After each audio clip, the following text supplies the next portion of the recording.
How's it going, everybody? I'm here today playing a bit of 8-Bit Hordes. It is the follow-up title to the real-time arcade strategy game 8-Bit Armies, released earlier this year, and promises a more, I would say, a fantasy, probably a high fantasy spin on the classic formula.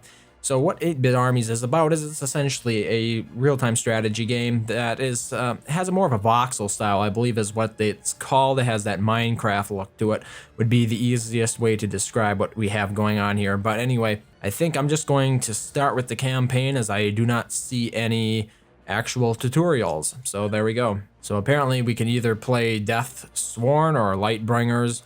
We'll just go with the Lightbringers ones. And here we have the tutorial. Play this tutorial to learn the basics of 8-Bit Hordes. Sounds good. I don't see any options here. So I'm just gonna click the play tutorial button. And here we go. Welcome, Commander. We are going to show you how to build your base and train troops for battle. Building construction. You'll find all the things you can build on the right side of the screen. The first thing you'll want to build is a war council in order to train infantry. Left click on the war council button to get a ghost image of the war council, and then left click to place it near your HQ.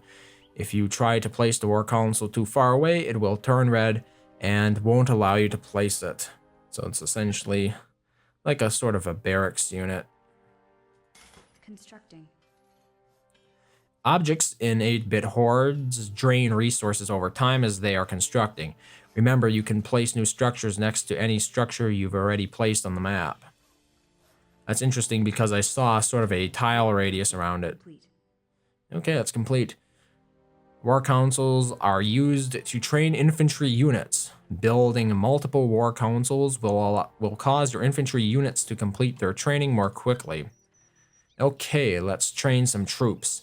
Left click on the tab that has two crossed swords on it to the right. This will switch to the units pane. Here we go, clicking on the units pane. Left click the pikeman button to train a pikeman. Seems pretty straightforward. Good job. Pikemen are useful for destroying enemy infantry and can detect stealth. Left click on the pikeman button 5 more times to build up your army. So we got some unit queuing going on. You can only train one unit from each type of production building at a time, but remember that building multiples of the same type of production building will allow units to train faster. Yeah, so that's a bit different from your usual fare of real-time strategy games, in which if you have multiple barracks or multiple unit production buildings, you will actually be able to recruit troops in each of those buildings separately. Resources. Building the war council and the pikemen cost a lot of resources. We need to build more mine carts to help bring in more resources. Left click on the minecart button 3 times to build more. Can do. Right here is our little minecart going back and forth. Minecarts automatically gather resources, but each cart doesn't carry that much. Carry that much resources? I think I would have phrased that carry that many resources, so make sure you always have enough. Perfect. Now with the extra mine carts, we will have enough resources coming in to build a large army. If you need to cut down on travel time, you are able to build multiple castles that are closer to resources. With all of the units we have trained, our population is getting too close to hitting the pop cap for comfort. We will need to build more farms in order to increase pop cap. Short for population cap. Let's build a farm. Left click the tab that looks like a castle to the right. This will switch back to the buildings pane. Pretty simple. Left click on the farm button to get a ghost image of the farm, and then left click to place it near your other buildings. Constructing. Works for me. Each farm you build will increase your total pop cap by 20, allowing you to amass larger and larger armies. Every unit, including minecars, uses 1 food. The minecarts are definitely a bit whimsical in the way they bounce about. Great. In order to access new buildings and units, you need to upgrade at least one of your castles into a fortress. First, select your castle so you can access its upgrade button. Once the castle is selected, left click the upgrade button above its health bar to start the upgrade process. Okay, Here we go. Upgrade button is currently covered by the tutorial, and I can't remove the tutorial. I can't move it out of the way. So we're just going to proceed with that. Good.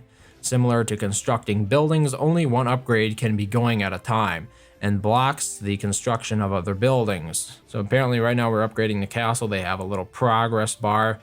You can tell by the portion of the image that is grayed out how much time you have left. So pretty professional all in all. Although I would have to say the voice that they used sounds like something more modern as opposed to like some sort of whimsical high fantasy voice. But anyway, now that you have a fortress, more unit and building types are available. You can always build more castles and also upgrade those into fortresses. Good work. Let's select your pikemen and attack the enemy base. You can select your units one at a time by left-clicking on each one and right-clicking the destination where you want them to move, or you can draw a box around your units by holding the left button down and drawing a box around the entire group. Try moving your pikemen to the arrow marker. We're just going to drag to select, and we can right-click to tell them to move. Campaign mission objectives. Destroy enemy lodge. Bonus tutorial has no... Okay, we don't have any bonuses this time. Great. The mission objective interface lists all of your objectives for a campaign mission. The Bronze Star objective is required to complete the mission and unlock the next campaign mission. The Silver and Gold Star bonus objectives are optional and can be completed to earn extra rewards on normal and hard difficulty. Some bonus objectives may be too hard to complete the first time and require you to come back after you have unlocked extra units and rewards. Okay. The objective stars on the minimap show the locations where corresponding objectives can be completed. I'm just looking at the minimap here. They don't look like stars. It just looks like a big brown box. The enemy lodge is just off screen and to your right. To move the camera over to that area, push your mouse cursor up against the sides of the screen or use the arrow keys to pan the camera. I personally am a bigger fan of WASD, but I guess that does work. I'm not all that familiar with keyboard commands for RTS games, truth be told, and I'm not sure if the professionals actually are using the arrow keys. So, I might be faulting them for something that I'm simply ignorant on myself. Good job. Now select your troops again and right-click on the enemy lodge to attack. Again, the sound effects are kind of science fiction, modern. I doubt they changed them up for this iteration of it, because you have to keep in mind that 8-Bit Heroes is sort of a reskin of a game called 8-Bit Armies, which did focus on modern military combat. Excellent work, Commander. You are now ready for your first mission. If you need help, click the tech tree icon in the upper left. It contains additional useful information. Good luck. Mission complete. So it looks like survival is going to be our first real mission, and as you can see here, you get the briefing, you get the rewards, and you also get to select the difficulty. Since I don't know much about the game and I'm not really interested in having to needlessly grind or restart it, I'm just going to play it on beginner, and I'm going to begin the mission. Build 4 farms and 2 war councils. Okay, is that going to be all that difficult? Here we have our mine, 4 farms and 2 war councils. Well, we only have those buildings available to us, so should be an easily achievable early objective. Let's put the war council here next to the fortress. Is it called a fortress? I'm not even sure what the keep is called in this game. Where can you find information? It's called a fortress. Okay, that's easy enough. Complete. All right, so our first factory has been completed. Okay, let's build a farm next. We seem to have some sort of ent right here. And what are these little guys? Sorceresses. Okay, our second war council is complete. Now we just have to build 3 more farms. So far, the only currency I've noticed is actually dollars. It's just collectively referred to as resources. I guess it keeps the resource management simple. Farm complete. but I am personally used to more complicated or complex production chains. One farm to go. Constructing. Okay, our first objective is complete. Complete. Oh, that was it. I was not expecting it to go down quite that easily. The next mission is called Short Change. Let's give it a try. Destroy all 3 Deathsworn lodges. Okay, so we're gonna have some combat in this one apparently. It looks like there's simply some objectives here. I'm not sure where they are. Is this it? This might be what I'm supposed to destroy. Unfortunately, I can't select it. Probably because it's not within my line of sight. Okay. Gonna train some units here. And a mine cart as well.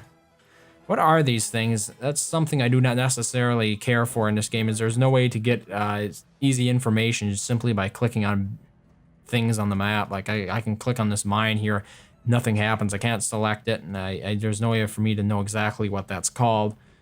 A minor nitpick. You could at least give me tooltips. Do I have any tooltips? No. Hovering over it does not do anything.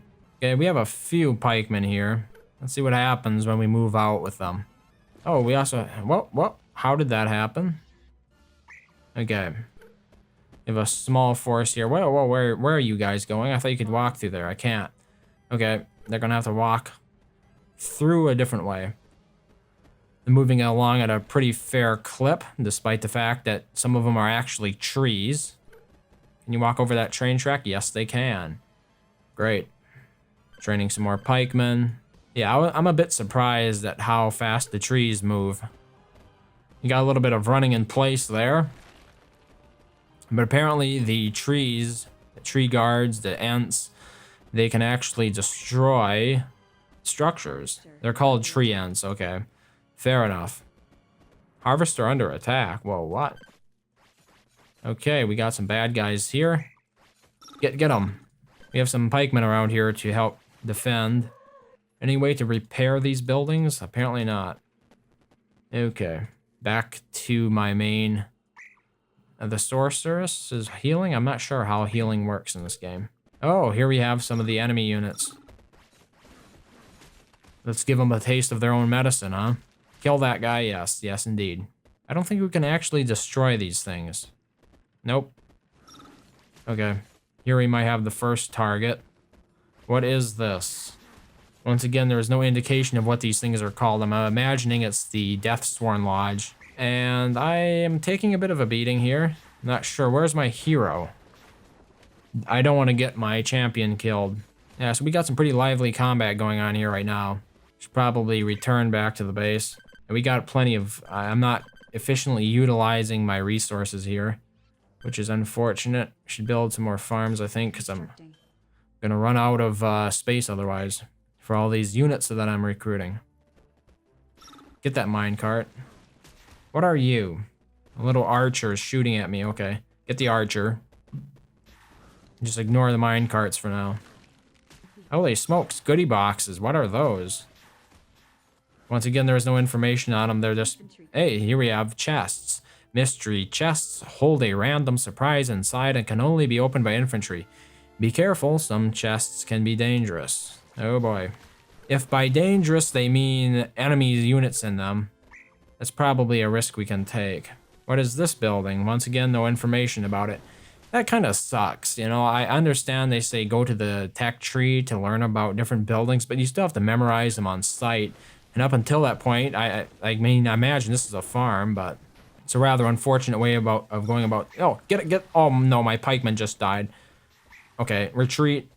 Let's regroup a bit here. We have plenty of pikemen now. So I'm gonna send them over there. I'm not sure we actually need to go through the trouble of erasing all those other units and compounds. I think all we have to do is actually capture these objectives. Okay, we got some more pikemen to help us. Overall, we have 21, so that should be fairly effective, playing it on easy. I'm probably actually being too timid here.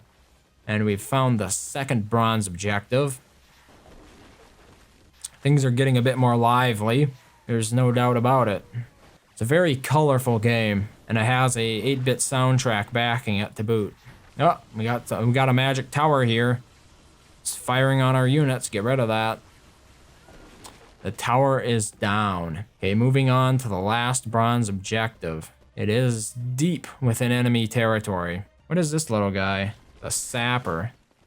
Probably don't want him in front. Here's a base. Can we set our units to different stances? I'm not even sure. Sort of going for broke here, attacking this building. The objective has been completed. All right. Something that gives you, I mean, that was, what, 3 scenarios already? I think it gives you a brief idea of what you can expect 8-bit Hordes to be like. I didn't play the original game, 8-bit Armies, but for those looking for a little bit more high fantasy, 8-bit action, this might be the game for you. So give it a look if you're interested. Again, that is 8-bit Hordes. It's available on Steam and GOG. Whether you prefer to collect a library of them or you like your games DRM free, there is an option for you. So thank you very much for watching, and I hope to see you next time.